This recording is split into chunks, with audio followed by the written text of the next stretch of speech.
लोभ अहंता नये मना जगी विरक्त तोचे जाना समचरण सरोजम सांद्रणीला बुधाभम जगननी तपानी मंडन मंडनानाम तरुण तुलसी माला कंधरम कंजनेत्रम सदैधवलहासं विठ्ठलं चिंतयामि पांडुरंगा करू प्रथम मन दुसरे चरण संताचिया त्यांच्या कृपादाने कथेचा विस्तारू बाबाजी सद्गुरुदास तुका अलंकापुरीरम्य सिंहासनस्थं पदाम्भोज तेजस्फुटितुलेशं विधीन्द्रादिदेवे सदास्तु यमानं समाधिस्थमूर्तिं भजे ज्ञानदेवा नमो ज्ञानेश्वरा नमो ज्ञानेश्वरा निवृत्ति उदारा सोपान देवा मुक्ताबाई नमो त्रिभुवन पावनी मुक्ताबाई नमो त्रिभुवन पावनी मुक्ताबाई नमो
त्रिभुवन पावनी मुक्ताबाई नमो त्रिभुवन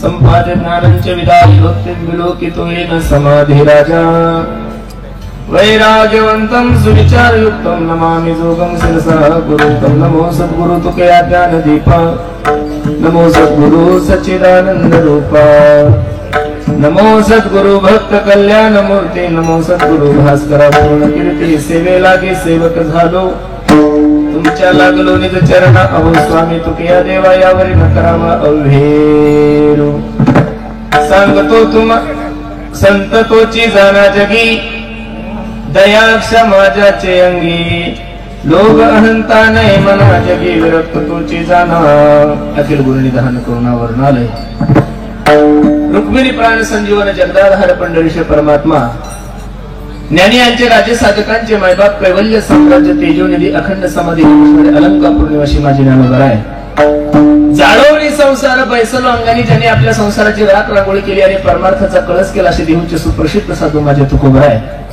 शांतही आहे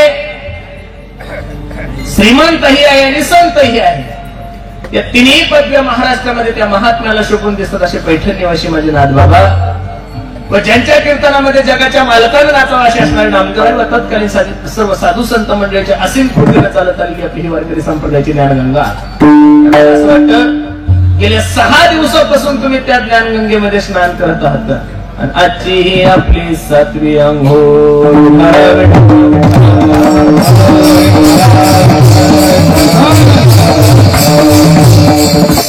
सर्व मायबापांची सेवा करण्यासाठी निवडलेला अभंग ज्ञानी यांचे राजे साधकांचे मायबाप कैवल्य साम्राज्य तेजोनिधी अखंड समाधिगण असणारे अलंकापूर निवासी माझे ज्ञानोबर यांच्या भगिनी आमच्या आदिशक्ती मुक्ताबाई यांचा हा 4 चरणाचा अभंग असून ताटी या प्रसंगातील हा अभंग आहे आणि या अभंगातून माझ्या मुक्ताबाई ज्ञानोबरातील जेवढे काही साधू संत मंडळी त्यांना सर्वांना संतांचे लक्षण सांगत आहेत अभंगावर चिंतन करण्यापूर्वी अभंगाचा प्रतिपाद्य विषय तुम्हाला सर्व मायबापा समोर ठेवण्यापूर्वी थोडासा परिहार द्यायचा तो असा भव्य दिव्य स्वरूपाचा हा चालू असलेला प्लान 9 किती दिवसाचा सप्ताह 10 किती 11 दिवसाचा हा अखंड हरिनाम सप्ताह दुग्ध शर्करी म्हणजे श्रीमद भागवत कथा आणि यज्ञ सोहळा आणि त्यामध्ये 7व्या दिवसाची सेवा सर्व ग्रामस्थांच्या वतीने माझ्याकडे आलेली आहे. आपण पुण्यवान मंडळी आहात दादा, सर्व भाग्यवान मंडळी आहात.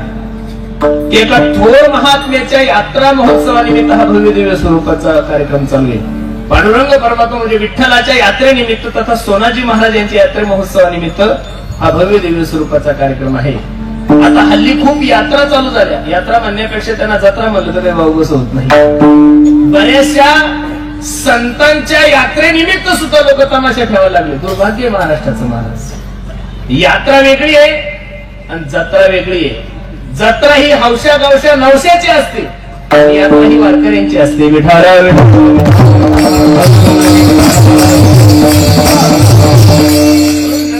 एवढा गोड कार्यक्रम तुम्ही सर्व मंडळी केला. मायबाप, मलाही वाटत नव्हतं एवढे लोक येतील म्हणून. सगळं ओपन स्पेस भरत आलाय आपलं, बरोबर आहे का नाही? खूप सुंदर नियोजन तुम्ही सर्व मंडळी केलंय. द्यावे तेवढे धन्यवाद तुम्हाला सर्व ग्रामस्थ मंडळीला तथा सर्व आयोजक मंडळीला. मला आनंद आहे. या सत्याचं निरीक्षण जर तुम्ही केलं, या मंडपाचं, शांत बसा, बोलू नका प्लीज, थोडी शांत. कीर्तन होतं अजिबात कोणतेच भाव नका देऊ. मी खूप लांबून आलेलो आहे, तो विक्षेप नका करू. फक्त एवढे हजारो लोक ऐकायला आलेले, तुम्ही फक्त थोडी शांतता ठेवा, लक्ष नाही. या मंडपाचा जर सर्वे केला, या मंडपाचं जर निरीक्षण केलं, तर तुमच्याही एक गोष्ट प्रामुख्याने लक्षात आली असेल, माझ्याही एक गोष्ट प्रामुख्याने लक्षात आली. या मंडपाचा जर सर्वे केला तर फक्त 2% किंवा 3% डोक्यात टोपी दिसतात. बाकी सगळे तरुण पोर आहे महाराज या सप्त्यामध्ये. किती? 95% तरुण आहे. 10-5% पुढे सोडले. बाकी सर्व तरुणांचा कार्यक्रम आहे महाराज. मला आनंद आहे. वारकरी संप्रदायाकडे आज तरुणांचा ओढा खूप चांगल्या प्रकारचा आहे. आणि महाराष्ट्रातला सर्व तरुण लक्ष देऊन कीर्तन आहे का? महाराष्ट्रातला सर्व तरुण जर माझ्या ज्ञानोबा तुकोबराच्या विचाराच्या जवळ आला, महाराष्ट्रातला सर्व तरुण जर माझ्या वारकरी संप्रदायाच्या विचाराच्या जवळ आला, तर मी या व्यासपीठावर, या धर्मपीठावर तुम्हाला आव्हान करतो, भविष्यात 5 वर्षात वारकरी संप्रदायाची क्रांती या महाराष्ट्रात झाल्याशिवाय राहणार नाही. एवढी ताकद माझी. आनंद आहे. आयोजक सुद्धा तरुणच आहे, कीर्तनकाराचं सौजन्यपद घेणारे सुद्धा तरुणच आहे, गायकही तरुण आहे, तरी माझ्या सर्व या बहिणी तरुण आहे, छोटे छोटे मुलं तरुण आहे. जेवढे काही कीर्तनकार आहे, कथाकार जर सोडले तर सगळे तरुणच आहे. कथाकारांचं वय जरी म्हातारा असेल, पण सांगायला म्हातारा अजून कडकच आहे, म्हणजे तरुणच आहे. सगळे तरुण आहे. सर्वात तरुण वर्ग जर संप्रदायाला जोडला तर महाराज संप्रदायात क्रांती होईल. परमार्थ ही गोष्ट म्हातारपणातली नाहीच आहे. परमार्थ ही गोष्ट म्हातारपणातली नाही, परमार्थ ही गोष्ट तरुणातली आहे. अरे, सुकलेलं फुल जर माणसाला आवडत नाही, तुम्ही एखाद्या माणसाचा बर्थडे असेल, एखाद्याचा वाढदिवस असेल, तर त्याला सुकलेलं फुल देता का? आता तुम्ही माझ्या गळ्यामध्ये हार घालण्यासाठी आले, सुकलेला हार घेऊन आले का टवटवीत हार घेऊन आले? मग माणसाला जर सुकलेलं फुल आवडत नाही, तर देवाला कसं आवडत? देवाला सुद्धा टवटवीत फुल पाहिजे ना. मला सांगतात भाग्यवंत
संप्रदायाची सेवा माझ्याकडून सुद्धा करत आहेत. लक्ष देऊन कीर्तन आहे का? भागवतकार भागवतामध्ये वर्णन करत असताना सांगतात, भाग्योदयन बहुजन्म समर्थितेन संग मंचलपदे पुरुषो वेदावय अज्ञान हेतुकृत मोहम्मदांध कारणाशम विदाय हि तदोदयते विवेका. काहीतरी पूर्वजन्मीचं पुण्य असल्याशिवाय माणसाला कीर्तन भागवत रामायण आवडत नाही. बहुत सुकृताची जोडी म्हणून विठ्ठली आवडी. तुका म्हणे होता ठेवा तो या भावा. मी दररोज कीर्तनातून सांगतो, अरे जिंदगी में सपने तो हर कोई सजाता है. थोडा किंचित प्रबल कमी करणार आहे आणि थोडा विकुदनी साऊंड लावा देऊन तुकाऱ्यांचा आवाज थोडा कमी. जिंदगी में सपने तो हर कोई सजाता है, जिंदगी में सपने तो हर कोई सजाता है, लेकिन मेरा भगवान हर किसी का सपना कभी पूरा नहीं करता मेरे दोस्त. उसी तरह इस धर्म मंडप में भी हर कोई आना चाहता है, लेकिन आता तो वही है जिसे मेरा भगवान बुलाता है. तुम्हाला सर्व माझ्या योग माझ्या जीवनामध्ये प्राप्त झाले. अगदी थोड्या वेळामध्ये या अभंगाची भूमिका मला तुम्हाला सर्व मंडळी समोर ठेवायची. संत तोची जाना जगी दया क्षमा ज्याचे अंगी लोक अहंताने मना जगी विरक्त तोची जाना. या अभंगामध्ये माझ्या 5 वर्षाची चिमुकली मुक्ताई ज्ञानोबराला उपदेश करत आहेत. पहिला तर प्रश्न असा होतो, जो व्यक्ती उपदेश करणार आहे तो अधिकारी असावा लागतो. एक, ज्या व्यक्तीला उपदेश करायचा तोही व्यक्ती अधिकारी असावा लागतो. 2, आणि उपदेश विषय सुद्धा चांगला असावा लागतो. महाराज, संप्रदायामध्ये वयाला किंमत नाहीये. संप्रदायामध्ये जेवढी काही किंमत आहे तेवढी ज्ञानाला आहे. भागवतामध्ये एक श्लोक आहे, लक्ष देऊन ऐका. धनवृद्धा बलवृद्धा आयुवृद्धा तथैवच. किती गोड श्लोक आहे पहा. धनवृद्धा बलवृद्धा आयुवृद्ध तथैवच ते सर्वे ज्ञानवृद्ध शिकिंकरा शिष्य किंकरा. कोणी धनाने मोठा असेल, कोणी पदाने मोठा असेल, कोणी वयाने मोठा असेल, पण शास्त्र फक्त त्याच व्यक्तीला किंमत देतो जो ज्ञानाने मोठा आहे. शौनक ऋषीच्या ब्रह्मसत्रामध्ये सूर्याचं आगमन झाल्यानंतर, ज्या ब्रह्मसत्रामध्ये सूर्याचं आगमन झालेलं आहे त्या ब्रह्मसत्रातल्या ऋषींचं वय कोणाचं 1000 वर्षे, कोणाचं 10,000 वर्षे. काही काही ऋषी तर एवढे पुरातन आहे की त्यांच्या समोर अनेक इंद्रचंद्र बदलले, पण सूर्याचं वय फक्त आणि फक्त केवळ 18 वर्षाचं, 16 वर्षाचं. सूर्याला बघून सर्व ऋषी म्हणतात आगतम स्वागतम सुस्वागतम. सूर्याच्या मनात थोडा संकोच आहे की माझ्यापेक्षा वयाला मोठे असणारे मंडळी, कोणी 10,000 वर्षाचं आहे, कोणी 5,000 वर्षाचं आहे, कोणी 1,00,000 वर्षाचा आहे, आणि मी एक 16 वर्षाचा युवा संत पाहून, एक युवा मुलगा पाहून हे सर्व ऋषी मुनी मला नमस्कार करतात. त्यावेळेस सूर्याने सांगितलं हे बरोबर नाहीये. त्यावेळेस जे शौनक ऋषी आहेत त्यांनी सूर्याला जो उत्तर दिलं ते खूप गोड आहे. सूर्य, आपण वयाने लहान असाल, पदाने लहान असाल, पण अज्ञान भोंत विद्वंश कोटी सूर्य समप्रवाह सुता त्याही कथा सारम मम करणार असा आहे. भागवताच्या महात्म्यामध्ये खूप गोड श्लोक आहे. अज्ञान भोंत विद्वंश कोटी सूर्य समप्रवाह सुता त्याही कथा सारम मम करणार असा आहे. सूर्य, आपण वयाने लहान आहात, पदाने लहान आहात, पण अज्ञान अंधकार दूर करण्यामध्ये तुम्ही कोट्यावधी सूर्य समान आहात. म्हणून आमची अशी विनंती आहे, तुम्ही अशी कथा आम्हाला सांगा की जेणेकरून आमचं दुःख निवृत्त होऊन आम्हाला भगवंताची प्राप्ती होईल. बरोबर आहे का नाही? मुक्ताईचं वय जरी 5 वर्षाचं असेल, पण प्रमाण किती गोडे पहा. आले लोटांगणी चांगदे, आले लोटांगणी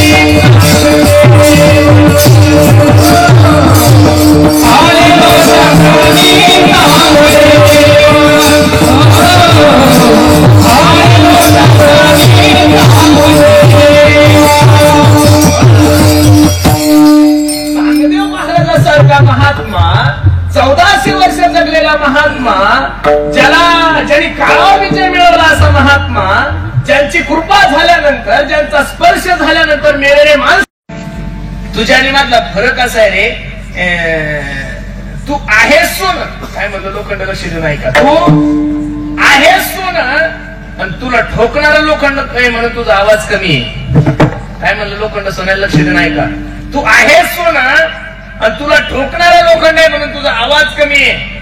माझं नशीब एवढं खरं बे सोन्या, मी आहे सुद्धा लोखंड, मला ठोकणार सुद्धा लोखंड आहे म्हणून मला ज्ञानोबराजी जेवढे काही संत महात्मे या महाराष्ट्रामध्ये आले, कोणासाठी आले महाराज? आम्ही वैकुंठवासी या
ब्रह्ममूर्ती संत जगी अवतरले उद्धाराले दीन जना आम्ही वैकुंठवासी याची कारणासी बोलिले जे ऋषीसाच भावे वर्ताया. लक्ष देऊन कीर्तन ऐका.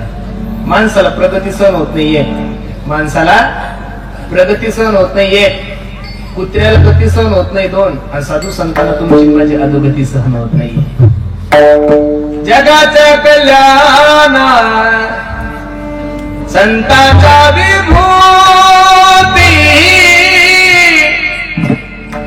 देह कष्ट वीती परोपकारी ते हे जग देखावे डोळा येतो कळवळा म्हणून या. साधू संतांच्या जीवनाचा इतिहास जर पाहिला तर साधू संतांचं जीवन हे फक्त आणि फक्त मानवाच्या उद्धारासाठी. मुक्ताबाई सारखी एक चिमुकला लेकर ज्ञानोबासारखे एका महान संताला उपदेश करत आहेत. काय ज्ञानोबाईच्या जीवनामध्ये प्रसंगाला सांगितलं महाराज. ज्ञानोबाईच्या आईचं नाव रुक्मिणी, वडिलांचं नाव विठ्ठलपंत आहे.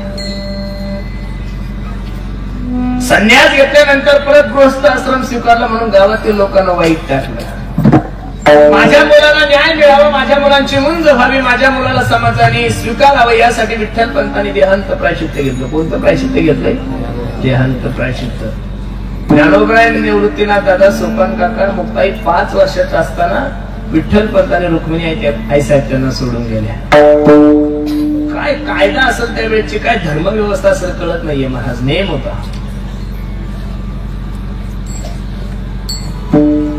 ज्या इंद्राणीचं स्नान केल्यानंतर माणसाला पुण्य मिळतंय, ज्या इंद्राणीचं स्नान केल्यानंतर माणसाचं त्रिविध ताप जात आहे, ज्या इंद्राणीचं स्नान केल्यानंतर कोट्यावधी जन्माचं पाप नाहीस होतं, त्या इंद्राणीचं स्नान जर ज्ञानोबाईत एक साधू संतांनी केलं, ज्ञानोबाईने केलं, मुक्ताईने केलं, सोपान काकांनी केले की लोकांनी सांगावं, हे ज्ञाना स्नान करू नको इंद्राणी वाटेल. अरे इंद्राणीला सुद्धा पवित्र पण ज्या महात्म्याच्या चरणामुळे ते ज्ञानोबा आहे. इंद्राणीवर स्नानासाठी गेल्यानंतर लोकांनी स्नान करू दिले नाहीये. सिद्धेश्वराच्या मंदिरात आल्यानंतर ज्ञानोबा लोकांनी सांगावं, हे ज्ञाना मंदिरात येऊ नको, मंदिर वाटेल. अरे ज्या समाधीचं दर्शन घेतल्यानंतर माणसाचं कोट्यावधी जन्माचं पाप नाहीस होत, त्या ज्ञानोबाला त्या काळामध्ये मंदिरात येण्याची परवानगी नव्हती. त्या ज्ञानोबाला इंद्रायणीवर स्नान करण्याची परवानगी नव्हती.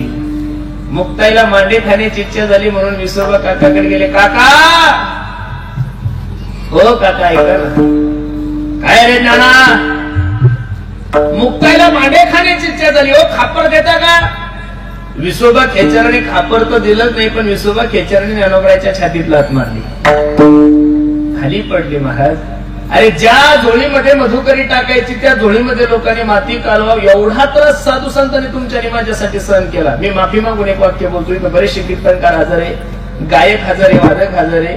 एवढा जर त्रास आजकालच्या महाराज लोकांना असतात, महाराजांनी माळा तोडले असते 101%. कोरोनाच्या काळामध्ये 2 वर्ष नुसते कीर्तन सप्ते बंद झाले तर काय केलं, धोत्र घालणं सोडून दिले होते महाराज. टमाटे टुमाटी करायला सुरुवात केली होती, काही केलं धोत्र सोडून दिले, कंपन्या काही काही हलकटाने माळाने काढून टाकल्या. विश्वास नाहीये ना मला देवावर. अरे एखादा दिवस असता, एखादा दिवस तसा होत असत ना मला. कोणी दिवसी बैसोनी हातीवर हो, कोणी दिवसी पालकी सुभेदार, कोणी दिवसी पायाचा चाकर, चालत जावे चालत जावे. अरे एक दिवस भगवंताच्या कृपेने तुमच्या जीवनामध्ये असेल की सोन्याच्या सिंहासनावर तुम्ही बसताल, पण एक दिवस तुमच्या जीवनामध्ये असेल की पायी चालताना चप्पल सुद्धा तुमच्या पायामध्ये नसेल. मग असं नका समजू, सिंहासनावर बसले सोन्याच्या, तीही इच्छा माझ्या भगवंताचीच होती, आणि पायी चालताना चप्पल नाही ही इच्छा कोणाची आहे? आणि कर्म आणि प्रारब्ध जगाच्या मालकाला सुटलं नाही गड्यानं, तुमच्याने माझ्यासारख्या लोकांचं काय घेऊन बसलं. ज्या प्रभू रामचंद्राचा उद्या सकाळी 10 वाजता राज्याभिषेक होणार होता, सर्व अयोध्या नगरी सोन्यासारखी नटलेली होती, दिवाळीसारखे सगळे लोक नवे कपडे घालून सगळे प्रभू रामचंद्राची वाट पाहत होती की आज माझा राजा प्रभू रामचंद्र या अयोध्येचा राजा होणार आहे. प्रभू रामचंद्राला काय माहित होतं 10 वाजता जो राजा होणार आहे, त्याच प्रभू रामचंद्राला तोच पाऊल वनाच्या दिशेने जावं लागेल. अरे कर्म जर रामाला चुकलं नाही, कर्म रामाच्या बापाला चुकलं नाही, तर तुमच्या माझ्या जीवनामध्ये येणारं संकट हे काही ठरवून थोडं येतं महाराज. लोकांना असं वाटतं मालकरी माणसं आजारीच पडू नये. तुमच्या बापान ठेवलं का? माझ्या गाडीचा अपघात झाला होता एकदा, मग सगळं गाव मला भेटायला येत होतं. महाराजाच्या गाडीचा अपघात झाला, महाराजाच्या गाडीचा अपघात झाला, महाराजाच्या गाडीचा अपघात झाला. आमच्या गावातला 1 नंबरचा एवढा मला भेटायला आला. खानदानी, चहा नंतर पेणार, पहिली देशी पेणार, एवढा खानदानी. मग आमच्या आई मला लागला, आई काकू महाराज कुठे आहे? आई म्हणली महाराज झोपलेला आहे. एक 5 रुपयाचं पार्लेजी बिस्किटचा पुडा घेऊन आलं होतं आणि सकाळीच मला उठवलं, अरे महाराज तू त्याचा आवाज कमी करेल, महाराज उठ. मी आपलं उठलो, डोळे चुळत चुळत, तोंड सुजलेलं होतं, लागलेलं होतं, टाचे पडले होते डोक्याला 10-15. मला म्हणजे काय महाराज तुझं जीवन आहे का? काय बेंबीपासून शेंडीपर्यंत गण काय लावतो, इकडं गण काय, इकडं गण काय, तिकडून गण काय, गळ्यामध्ये हे टपुऱ्याच्या टपुऱ्या माळा आहे म्हणे, कपडाला गण काय, गळ्याला गण काय, कानाला गण काय, पंढरपूरला काय जातो, आळंदीला काय जातो, आषाढीची वारी काय करतो, षष्टीला काय जातो, गजानन महाराजाकडे काय पळतो, एकादश काय धरतो, गुरुवार काय धरतो, दररोजचे 2-2 कीर्तन करून. तुझ्या गाडीचा कसा अपघात होतो? बाबाची भाषा पहा, तुझ्या गाडीचा कसा अपघात होतो? मी बघ म्हणे, मी माझ्यावर बाय एखाद्या दिवशी कोंबड्या खातो म्हणे. मी काय म्हणला,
येते मनी समाधान.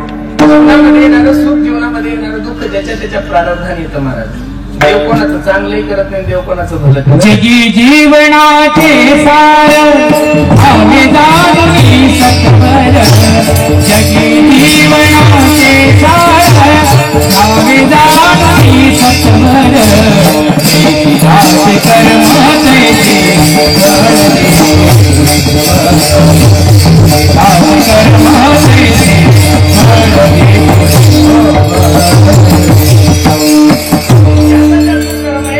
कसं तुम्ही करसाल शुद्ध बीजा पोटी जसे फळे रसाळ गोमटी. तुम्ही आंब्याचे झाडं लावले तर किळी येणार. तुम्ही जसं पेरसाल तसं उगवल. मग आता पेरताना चांगलं पेरा. पेरताना कसं पेरा, चांगलं करा. होईल तोपर्यंत देवाचं चिंतन करा. तुम्ही नुसतं धाब्यावर जर गेले तर मग तुम्हाला काही वैकुंठ थोडं भेटणार आहे. मला अजिबात नाही. ज्ञानोदय विचार करतात ज्यांच्यासाठी आम्ही वैकुंठातून खाली आलोय. तुझ्या आणि माझला फरक असा आहे रे, तू आहेस सोन. काय म्हणलं लोखंड लक्ष देऊ नाही का? तू आहेस सोन आणि तुला ठोकणारा लोखंड नाही म्हणून तुझा आवाज कमी आहे. काय म्हणलं लोखंड सोन्याला लक्ष देऊ नाही का? तू आहेस सोन आणि तुला ठोकणारा लोखंड आहे म्हणून तुझा आवाज कमी आहे. माझं नशीब एवढं खरं बे सोन्या, मी आहे सुद्धा लोखंड आणि मला ठोकणार सुद्धा लोखंड आहे म्हणून मला त्रास जास्त. ज्ञानोदराजी जेवढे काही संत महात्मे या महाराष्ट्रामध्ये आले, कोणासाठी आले महाराज?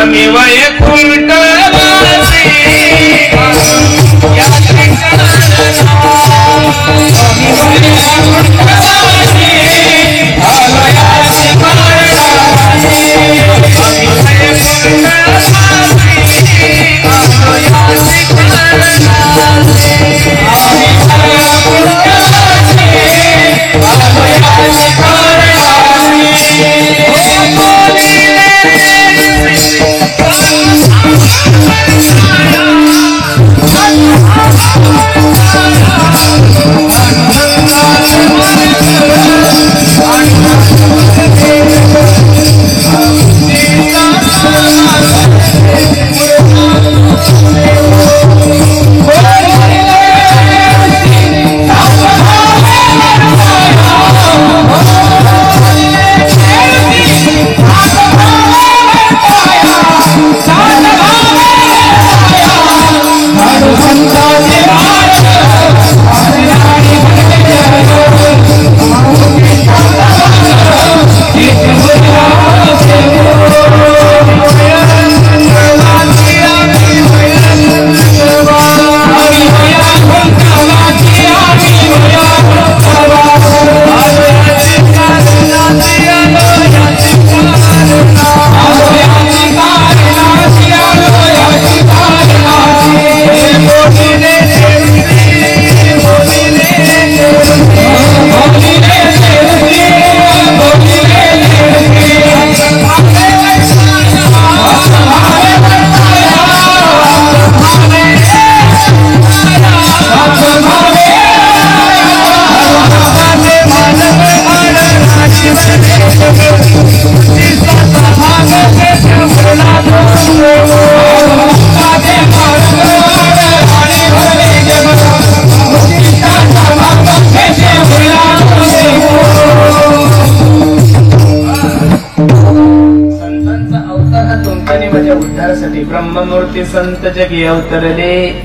उद्धाराया दीन जना. आम्ही वैकुंठवासी याची कारणासी बोलिले जे ऋषीसाच भावे वर्ताया. लक्ष देऊन कीर्तन ऐका. माणसाला प्रगती सहन होत नाहीये. माणसाला प्रगती सहन होत नाहीये. कुत्र्याला गती सहन होत नाही 2 आणि साधू संतांना तुमची माझी अधोगती सहन होत नाही. जगाच्या कल्याणा संतांचा विभूती देह कष्ट वीती परोपकारी. देह जन्म देखावे डोळा येतो कळवळा म्हणून या. साधू संतांच्या जीवनाचा इतिहास जर पाहिला तर साधू संतांचं जीवन हे फक्त आणि फक्त मानवाच्या उद्धारासाठी. मुक्ताबाई सारखी एक चिमुकला लेकरं ज्ञानोबा सारखे एका महान संताला उपदेश करत आहेत. काय ज्ञानोबराच्या जीवनामध्ये प्रसंगाला सांगितलं महाराज. ज्ञानोबराच्या आईचं नाव रुक्मिणी, वडिलांचं नाव विठ्ठलपंत आहे. संन्यास घेतल्यानंतर परत गृहस्थ आश्रम स्वीकारला म्हणून गावातील लोकांना वाईट टाकलं. माझ्या मुलाला न्याय मिळावा, माझ्या मुलांची मुंज व्हावी, माझ्या मुलाला समाजाने स्वीकारावं यासाठी विठ्ठलपंतांनी देहांत प्रायश्चित्त घेतलं. कोणतं प्रायश्चित्त घेतलंय? देहांत प्रायश्चित्त. ज्ञानोबराय निवृत्तीनाथ दादा, सोपान काका, मुक्ताई 5 वर्षाचा असताना विठ्ठलपंतांनी रुक्मिणी आईसाहेब त्यांना सोडून गेल्या. काय कायदा असेल त्यावेळेची, काय धर्मव्यवस्था असेल कळत नाहीये महाराज. नेम होता. ज्या इंद्राणीचं स्नान केल्यानंतर माणसाला पुण्य मिळतंय, ज्या इंद्राणीचं स्नान केल्यानंतर माणसाचं त्रिविध ताप जात आहे, ज्या इंद्राणीचं स्नान केल्यानंतर कोट्यावधी जन्माचं पाप नाहीसं होतं, त्या इंद्राणीचं स्नान जर ज्ञानोबराय साधू संतांनी केलं, ज्ञानोबरायने केलं, मुक्ताईने केलं, सोपान काकांनी केले, की लोकांनी सांगावं, हे ज्ञाना स्नान करू नको इंद्राणी वाटल. अरे इंद्राणीला सुद्धा पवित्र पण ज्या महात्म्याच्या चरणामुळे ते ज्ञानोबार आहे. इंद्राणीवर स्नानासाठी गेल्यानंतर लोकांनी स्नान करू दिले नाहीये. सिद्धेश्वराच्या मंदिरात आल्यानंतर ज्ञानोबार लोकांनी सांगावं, हे ज्ञाना मंदिरात येऊ नको, मंदिर वाटेल. अरे ज्या समाधीचं दर्शन घेतल्यानंतर माणसाचं कोट्यावधी जन्माचं पाप नाहीसं होतं, त्या ज्ञानोबाच्या काळामध्ये मंदिरात येण्याची परवानगी नव्हती. त्या ज्ञानोबाला इंद्राणीवर स्नान करण्याची परवानगी नव्हती. मुक्ताईला मांडे खाण्याची इच्छा झाली म्हणून विसोबा काकाकडे गेले. काका, हो काका ऐका ना. काय रे नाना, मुक्ताईला मांडे खाण्याची इच्छा झाली, हो खापर देता का? विसोबा खेचराने खापर तर दिलंच नाही, पण विसोबा खेचराने ज्ञानोबरायच्या छातीत लाथ मारली, खाली पडली महाराज. अरे ज्या झोळीमध्ये मधुकरी टाकायची त्या झोळीमध्ये लोकांनी माती कालवाव, एवढा त्रास साधू संतांनी तुमच्या माझ्यासाठी सहन केला. मी माफी मागून एक वाक्य बोलतोय, बरेचसे कीर्तनकार हजर आहे, गायक हजर आहे, वादक हजर आहे. एवढा जर त्रास आजकालच्या महाराज लोकांना असतात, महाराजांनी माळा तोडले असते 101%. कोरोनाच्या काळामध्ये 2 वर्ष नुसते कीर्तन सप्ते बंद झाले, तर काय केलं, धोत्र घालणं सोडून दिले होते महाराज. टमाटे टुमाटी करायला सुरुवात केली होती, काही केलं धोत्र सोडून दिले, कंपन्या काही काही हलकटाने माळाने काढून टाकल्या. विश्वास नाहीये ना मला देवावर. अरे एखादा दिवस असता, एखादा दिवस तसा होत असत ना मला. कोणी दिवसी बैसोनी हातीवर हो, कोणी दिवसी पालकी सुभेदार, कोणी दिवसी पायाचा चाकर, चालत जावे चालत जावे. अरे एक दिवस भगवंताच्या कृपेने तुमच्या जीवनामध्ये असेल की सोन्याच्या सिंहासनावर तुम्ही बसताल, पण एक दिवस तुमच्या जीवनामध्ये असेल की पायी चालताना चप्पल सुद्धा तुमच्या पायामध्ये नसेल. मग असं नका समजू, सिंहासनावर बसले सोन्याच्या, तीही इच्छा माझ्या भगवंताचीच होती, आणि पायी चालताना चप्पल नाही ही इच्छा कोणाची आहे? आणि कर्म आणि प्रारब्ध जगाच्या मालकाला सुटलं नाही गड्यानं, तुमच्याने माझ्यासारख्या लोकांचं काय घेऊन बसलं.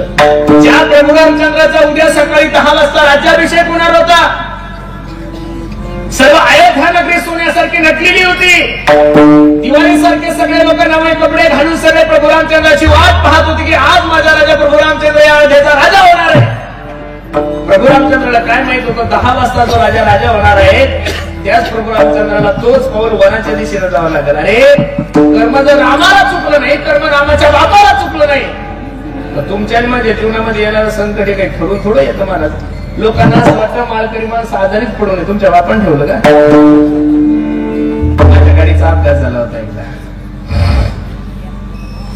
मग सगळं गाव मला भेटायला येत होतं. महाराजाच्या गाडीचा अपघात झाला, महाराजाच्या गाडीचा अपघात झाला, महाराजाच्या गाडीचा अपघात झाला. आमच्या गावातला 1 नंबरचा एवढा मला भेटायला आला.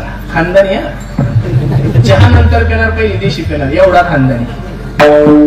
मग आमच्या आई म्हणला, आई काकू महाराज कुठे आहे? आई म्हणली महाराज झोपलेला आहे. एक 5 रुपयाचं पार्लेजी बिस्किटचा पुडा घेऊन आलं होतं आणि सकाळीच मला उठवलं, अरे महाराज तू त्याचा आवाज कमी करेल, महाराज उठ. मी आपलं उठ उठलो, डोळे चोळत चोळत तोंड सुजलेलं होतं, लागलेलं होतं, टाचे पडले होते डोक्याला 10-15. मला म्हणे काय बे महाराज तुझं जीवन आहे का काय बेंबीपासून शेंडीपर्यंत गण काय लावतो, इकडं गण काय, इकडं गण काय, तिकडून गण काय, गळ्यामध्ये हे टपुऱ्याच्या टपुऱ्या माळा आहे म्हणे, कपडाला गण काय, गळ्याला गण काय, कानाला गण काय, पंढरपूरला काय जातो, आळंदीला काय जातो, आषाढीची वारी काय करतो, षष्टीला काय जातो, गजानन महाराजाकडे काय पळतो, एकादश काय धरतो, गुरुवार काय धरतो, दररोजचे 2-2 कीर्तन करून. तुझ्या गाडीचा कसा अपघात होतो बे? बाहेरची भाषा पहा. तुझ्या गाडीचा कसा अपघात होतो? मी बघ म्हणे मी माझ्यावर बाय एखाद्या दिवशी कोंबड्या खातो म्हणे मी. काय म्हणला?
करावे ते म्हणे समाधान. जीवनामध्ये येणारं सुख, जीवनामध्ये येणारं दुःख ज्याच्या त्याच्या प्रारब्धाने येतं महाराज. देव कोणाचं चांगलंही करत नाही, देव कोणाचं भलं करत नाही. जगी जीवनाचे सार आम्ही जाणून सत्वर, जगी जीवनाचे सार आम्ही जाणून सत्वर, दास कर्म